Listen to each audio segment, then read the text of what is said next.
देखिए बच्चों, ये सारे क्लासेस में आप लोगों का बहुत बहुत स्वागत है। आज मैं प्रकाश के तीसरे पॉइंट पर चलता हूँ। दो टॉपिक आप लोगों का हो गया है। तीसरा टॉपिक है प्रकाश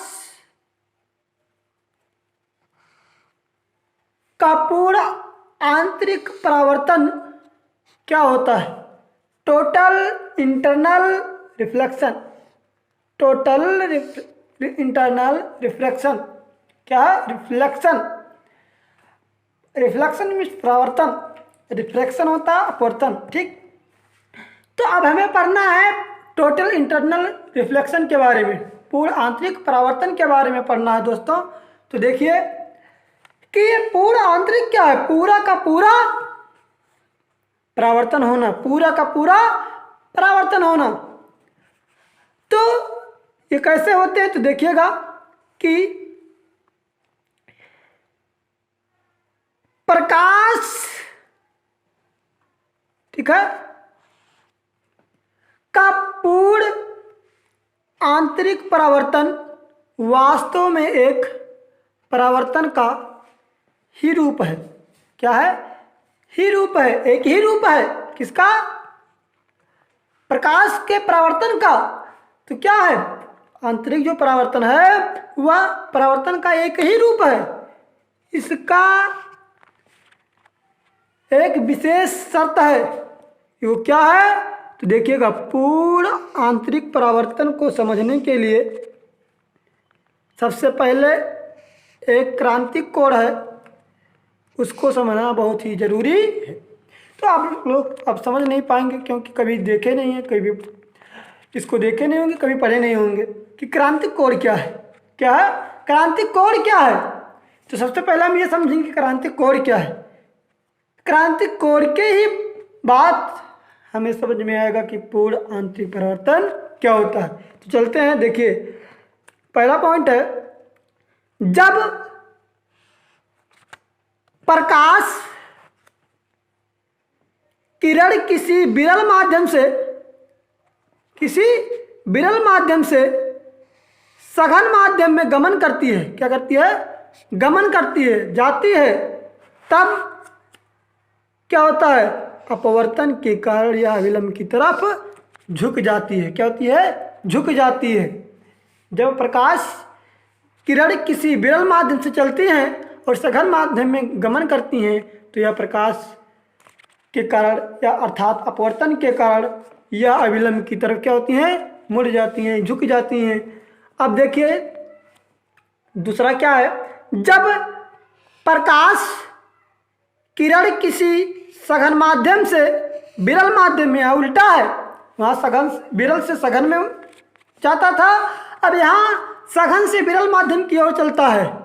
जब सघन से विरल माध्यम की ओर गति करती है तो यह अविलंब से दूर हट जाती है। क्या होती है? अविलंब से दूर हट जाती है।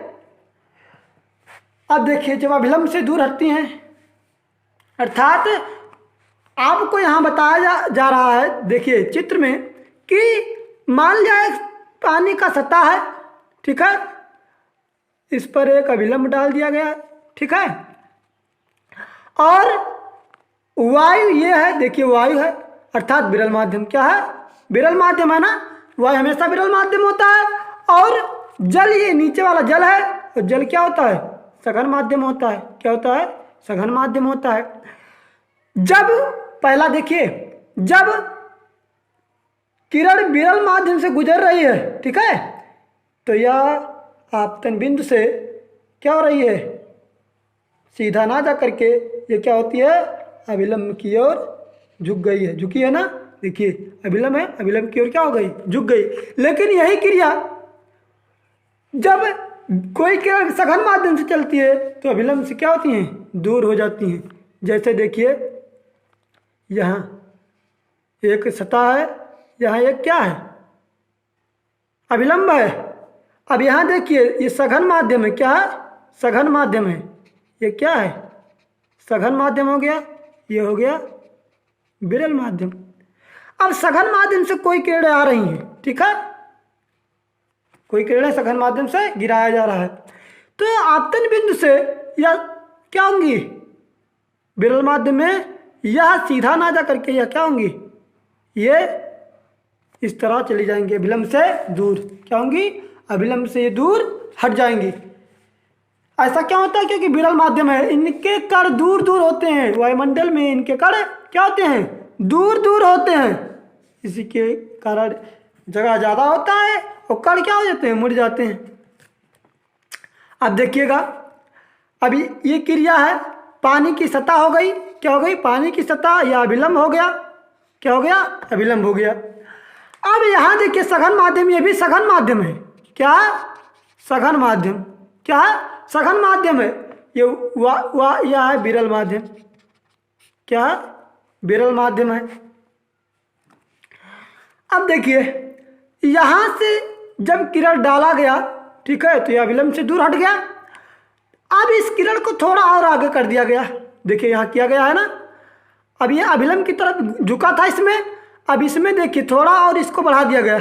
जब अभिलंब की तरफ ये थोड़ा झुका था तो इसकी किरणें अभिलंब से क्या हो, थोड़ा दूर हटती थी, ठीक है, लेकिन जब इसको अभिलंब से थोड़ा दूर इस किरण को डाला जा रहा है, ठीक है, जब यहाँ डाला गया तो ये क्या हो गई, पानी की सतह पर इसकी किरणें सीधी निकल गई, अर्थात 90 अंश का कोण बनाते हुए क्या हो गई, इसकी किरणें निकल जाती है, 90 अंश का कोण बना करके निकल जाती है।